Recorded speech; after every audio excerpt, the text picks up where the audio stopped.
وَلِلَّهِ مَا فِي السَّمَاوَاتِ وَمَا فِي الْأَرْضِ وَلَقَدْ وَصَّيْنَا الَّذِينَ أُوتُوا الْكِتَابَ مِن قَبْلِكُمْ وَإِيَّاكُمْ أَنِ اتَّقُوا اللَّهَ وَإِن تَكْفُرُوا فَإِنَّ لِلَّهِ مَا فِي السَّمَاوَاتِ وَمَا فِي الْأَرْضِ وَكَانَ اللَّهُ غَنِيًّا حَمِيدًا وَلِلَّهِ فِي السَّمَاوَاتِ وَمَا فِي الْأَرْضِ وَكَفَى بِاللَّهِ وَكِيلًا۔ سورۃ النساء آیت 131 اور 132۔ دیکھیے یہاں حضرت مولانا لکھتے ہیں 3 مرتبہ فرمایا کہ آسمانوں اور زمین میں جو کچھ ہے صرف اللہ رب العزت کا ہے، ہر انسان اسی کا بندہ ہے، جو کچھ بھی ہے اسی کا بنایا ہوا ہے، تمام کائنات اسی کی ملکیت ہے۔ اب اگر کوئی غیر کو خالق و مالک جانے تو وہ منکر ہوا، اللہ کو اس کی کچھ پرواہ نہیں کہ لوگ اسے مانیں، وہ بلا شبہ خالق و مالک ہے۔ لوگ کہیں تب ہوگا، ایسا نہیں۔ دنیا میں بادشاہ کو اگر لوگ بادشاہ مانیں تو ٹھیک، ورنہ وہ عام آدمی کی طرح ہے۔ معلوم ہوا کہ وہ ماننے کا محتاج ہوتا ہے، لیکن اللہ اس کا بالکل محتاج نہیں، وہ غنی ہے، اس کو کسی کی پرواہ نہیں۔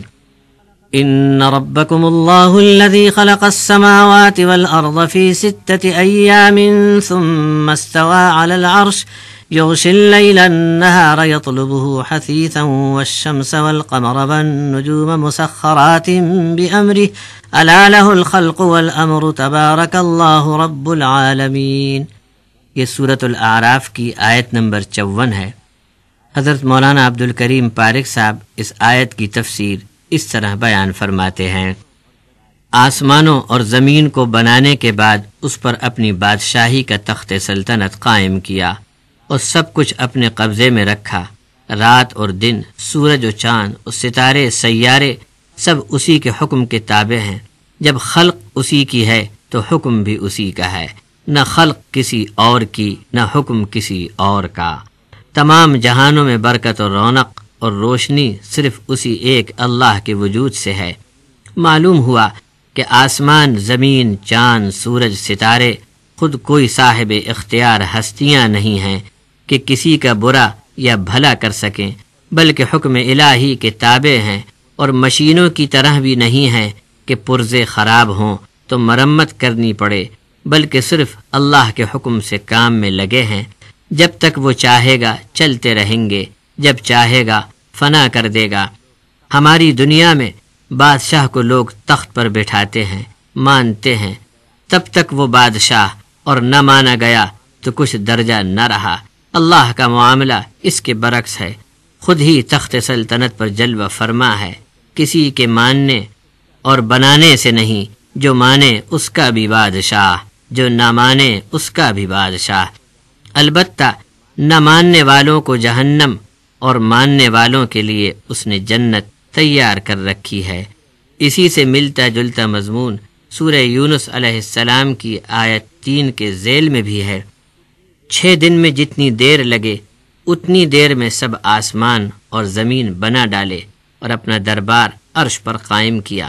سب کام اپنی مرضی اور تدبیر سے اور اپنے حکم سے وہ چلاتا ہے، کسی کی ہمت نہیں کہ اس کی اجازت و مرضی کے خلاف کوئی کسی کی سفارش کر سکے۔ ہمارے رب کی شان بڑی عالی ہے، اس کے سوا کسی اور کو رب بنایا جائے تو وہ کس کام کا، جو ہر کس و ناکس کی بات پر عمل کرتا رہے، درباری لوگ جیسا مشورہ دیں اس کا پابند ہو، کسی کے دباؤ، محبت اور لحاظ میں مجبور ہو کر حق و انصاف چھوڑ دے۔ دنیا کے عارضی حاکم اور منتظم بھی جب اس راہ پر پڑ جاتے ہیں تو ملک کا نظام افراتفری کا شکار ہو جاتا ہے، اور کسی کی بھی جان و مال، عزت و آبرو محفوظ نہیں رہ پاتی۔ انصاف میں کسی کی سفارش ہونی ضرور ہے، جب حاکم کے سامنے معاملے کی تمام تر حالت بے نقاب نہ ہو اور بعض پہلو اس کی نگاہ میں نہ ہو، تب مشورہ و اطلاع اور سفارش سے انصاف کا رخ ٹھیک پڑ جاتا ہے۔ مگر اللہ کے علم سے کوئی چیز چھپی نہیں، اور ہر ایک کے حال سے واقف ہے، اور ہر ایک کا خالق مالک ہے۔ بندے کے ہر کام کے وقت ہر جگہ خود آپ موجود ہے، یہ اس کی شان ہے، جبھی تو وہ لائق تعریف ہے۔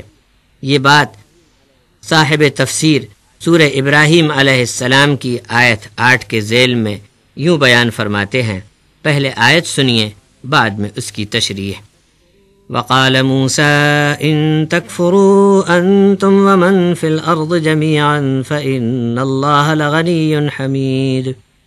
مشرک قوموں نے جب اپنے معبودوں کی جے پکاری اور انہیں خوب اچھالا، خوب ناچے کودے، تب کچھ ان کی آؤ بھگت ہوئی، ورنہ کوئی انہیں پوچھتا ہی نہیں تھا۔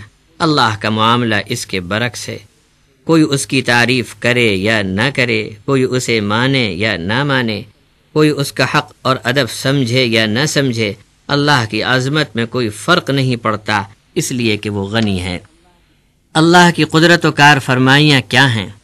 سورۃ النحل کی آیت نمبر 40 اور 71 کے تحت حضرت مولانا عبدالکریم پارک صاحب لکھتے ہیں، تمام انسانوں کو پیدا کرنا، مارنا اور پھر زندہ کرنا، یا ایسے اور بڑے بڑے کام جیسے آسمان، زمین، سورج، چاند کو وجود میں لانے کے لیے اللہ کا صرف ارادہ کرنا ہی کافی ہے۔